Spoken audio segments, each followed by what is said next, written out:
गोंदिया जिल्ह्यातील दौनीवाडा पोलीस ठाण्याअंतर्गत ग्राम परसवाडा येथील हनुमान देवस्थान समिती ट्रस्टनं दिनांक 6 एप्रिल 2023 रोजी सामूहिक विवाह सोहळा आयोजित केला होता। या सामूहिक विवाह सोहळ्यामध्ये त्यांनी चक्क बालविवाह करून दिल्याची बाब स्पष्ट झाल्यानं 10 आयोजकांवर गुन्हा दाखल करण्यात आला आहे।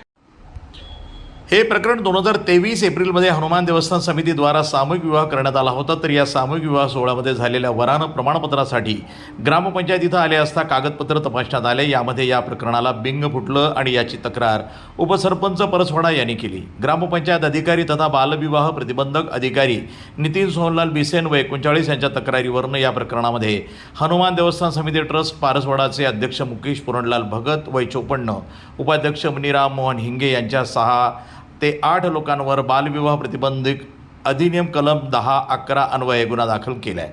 तर चक्क काही दिवसापूर्वी तिरोडा तालुक्यामध्येच पुन्हा एक बालविवाह थांबवण्यात दामिनी पथक यानं यश आलं।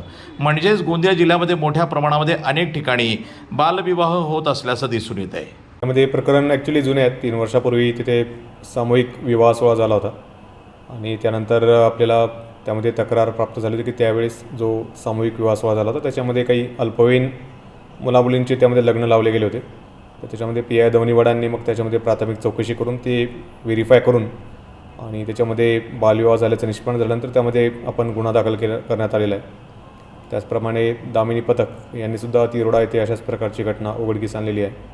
तर गोंदिया पोलीस दलातील दामिनी पथक, ASTU पथक आणि पोलीस स्टेशन्स यांच्या स्तरावर सातत्याने याच्यामध्ये जनसंवाद आणि जनजागृती केली जात आहे।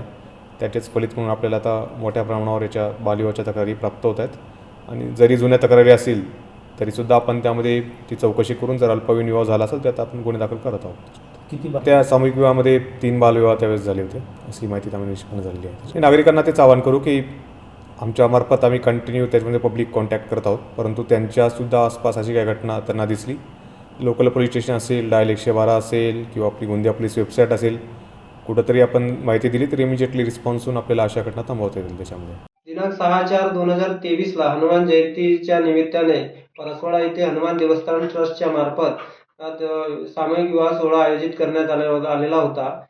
यात एकूण 7 जोडप्यांचा विवाह झालेला होता। यापैकी 3 नाबालिग जोडप्यांचा विवाह झाल्याचे निदर्शनास आले। या अनुषंगाने तक्रारकर्ता म्हणून योगेश भैयाला नागपुरे यांनी तक्रार दिली होती की माझ्या लग्न या सोहळ्यात झाला तरी मला प्रमाणपत्र आणि इतर साहित्य देण्यात आले। त्यावेळेस असे निदर्शनास आले की तक्रारकर्त्याची वय ही कमी होती व जेव्हा चौकशी केल्यानंतर 3 जोडपे हे नाबालिग असल्याचे आढळले व त्या संदर्भात पोलीस स्टेशन दौनीवाडा आणि बालविकास प्रकल्प अधिकारी गोंदिया यांना नाबालिग लोकांचे लग्न झाल्याची तक्रार दिली होती। त्या अनुषंगाने चौकशी होऊन आज या 10 लोकांवर संचालक मंडळाच्या 10 लोकांवर गुन्ह्याची नोंद करण्यात आलेली आहे। मी मनीराम मोहन हिंगे परसवाडा हनुमान देवस्थान ट्रस्ट 1चा उपाध्यक्ष आहे। म्हणजे 6 एप्रिल 2023 ला हनुमान देवस्थान ट्रस्टच्या माध्यमातून सामूहिक विवाह सोहळा आयोजित करण्यात आला होता। त्याच्यामध्ये आम्ही 4 जोडप्यांचा विवाह लावलेला आहे।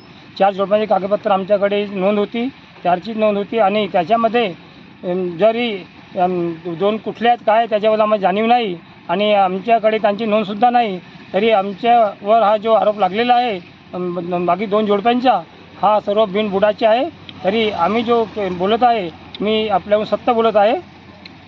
प्रतिनिधी राधाकिशन सुटे, NTV न्यूज मराठी, गोंदिया।